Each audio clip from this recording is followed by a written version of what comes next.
출애굽기 14장. 여호와께서 모세에게 말씀하셨습니다. 이스라엘 백성에게 뒤로 돌아서 비하히롯 앞에서 진을 치라고 말하여라. 그것은 믹돌과 홍해 사이이며 바알스본 맞은편의 바닷가이다. 왕은 이스라엘 백성이 길을 잃었다, 그들은 광야에 갇혔다 라고 생각할 것이다. 내가 파라오를 아직도 고집스럽게 놓아두었으니 파라오가 이스라엘 백성을 뒤쫓아올 것이다. 하지만 내가 그와 그의 군대를 물리칠 것이다. 이 일로 인해 나의 영광이 드러날 것이며 이집트 백성은 내가 여호와라는 것을 알게 될 것이다. 이스라엘 백성은 여호와께서 말씀하신 대로 했습니다. 이스라엘 백성을 뒤쫓는 파라오. 이집트 왕은 이스라엘 백성이 이미 도망쳤다는 소식을 들었습니다. 파라오와 그의 신하들은 이스라엘 백성에 대해서 마음을 바꾸었습니다. 그들이 말했습니다. 우리 밑에서 종살이하던 이스라엘 백성을 내보냈으니 우리가 어쩌자고 이런 일을 했을까? 그래서 파라오는 자기 전차를 준비시킨 뒤 군대를 이끌고 나갔습니다. 그는 또 특별히 고른 전차 600대와 이집트의 다른 전차들을 거느리고 나갔습니다. 각 전차마다 장교들이 타고 있었습니다. 여호와께서 이집트 왕 파라오의 마음을 고집스런 채로 두셨기 때문에 그는 의기양양하게 이집트 땅을 빠져나가고 있던 이스라엘 백성을 뒤쫓았습니다. 파라오는 말과 전차와 전차를 모는 군인들과 자기 군대를 이끌고 이스라엘 백성을 뒤쫓았습니다. 그들은 이스라엘 백성이 홍해 곁에 진을 치고 있을 때에 이스라엘 백성을 따라잡았습니다. 그곳은 비하히롯과 바알스본에서 가까운 곳이었습니다. 파라오가 가까이 왔을 때 이스라엘 백성은 왕과 왕의 군대가 가까이 뒤쫓아온 것을 보고 너무나 무서워서 여호와께 부르짖었습니다. 이스라엘 백성이 모세에게 말했습니다. 이집트에 무덤이 없어서 우리를 이 광야로 끌어내어 죽이려는 거요.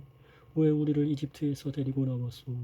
우리가 이집트에 있을 때 우리는 여기에 남아서 이집트 사람들을 섬길 테니 우리를 내버려 두시오라고 말하지 않았소? 이집트 사람들을 섬기는 것이 광야에서 죽는 것보다 우리에게는 낫소. 하지만 모세가 대답했습니다. 두려워하지 마시오. 굳게 서서 여호와께서 오늘 여러분에게 베푸실 구원을 보시오. 오늘이 지나면 이 이집트 사람들을 다시는 보지 않게 될 것이오. 그저 가만히 있기만 하시오. 여호와께서 여러분을 위해 싸워주실 것이오. 그때 여호와께서 모세에게 말씀하셨습니다. 너는 왜 나에게 부르짖느냐? 이스라엘 백성에게 명령하여 앞으로 나아가게 하여라. 내 지팡이를 들어 바다를 가리켜라. 그러면 바다가 갈라질 것이고 백성은 마른 땅 위로 바다를 건널 수 있을 것이다. 내가 이집트 사람들을 고집스러운 채로 둘 것이니 그들이 너희를 뒤쫓을 것이다. 하지만 나는 파라오와 그의 모든 군대와 그의 전차를 모는 군인들과 전차들을 물리쳐서 영광을 받을 것이다. 하지만 나는 내가 이집트 사람들을 고집스러운 채로 둘 것이니 그들이 너희를 뒤쫓을 것이다. 하지만 나는 파라오와 그의 모든 군대와 그의 전차를 모는 군인들과 전차들을 물리쳐서 영광을 받을 것이다. 내가 파라오와 그의 전차를 모는 군인들과 전차들을 물리쳐서 영광을 받게 되면 이집트 사람들도 내가 여호와라는 것을 알게 될 것이다. 이스라엘 백성들 앞에서 인도하고 있던 하나님의 사자가 이스라엘 백성의 뒤로 옮겨갔습니다. 그리고 구름 기둥도 이스라엘 백성의 앞에서 뒤로 옮겨갔습니다. 구름 기둥은 이집트 군대와 이스라엘 백성 사이에 섰습니다. 구름 기둥은 이집트 군대가 있는 쪽은 어둡게 만들고 이스라엘 백성이 있는 쪽은 환하게 만들었습니다. 그래서 밤새도록 이집트 군대는 이스라엘 백성을 따라잡지 못했습니다. 모세가 손을 들어 바다를 가리켰습니다. 여호와께서 밤새도록 강한 동풍을 일으키셔서 바닷물을 뒤로 밀어내셨습니다. 그리하여 바다를 마른 땅으로 바꾸어 놓으셨습니다. 바다가 둘로 갈라지고 마른 땅이 되었습니다. 이스라엘 백성은 마른 땅을 밟고 바다를 건넜습니다. 양쪽에는 바닷물이 벽을 이루고 있었습니다. 그러자 파라오의 말과 전차와 전차를 모는 군인들이 이스라엘 백성을 뒤쫓아 바다로 들어왔습니다.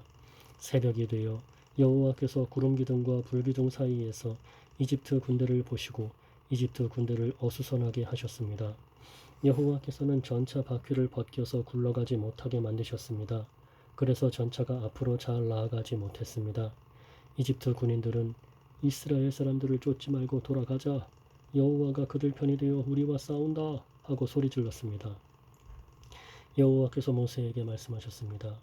내 손을 들어 바다를 가리켜라. 그러면 바닷물이 다시 돌아와 이집트 군인과 그들의 전차와 전차를 모는 군인들을 덮을 것이다. 그리하여 모세는 손을 들어 바다를 가리켰습니다. 새벽이 되자 바닷물이 다시 깊어지기 시작했습니다. 이집트 군인들은 바다에서 도망치려고 했습니다. 그러나 여호와께서 그들을 바다에 빠뜨리셨습니다. 바닷물이 다시 깊어져서 전차와 전차를 모는 군인들을 덮어버렸습니다.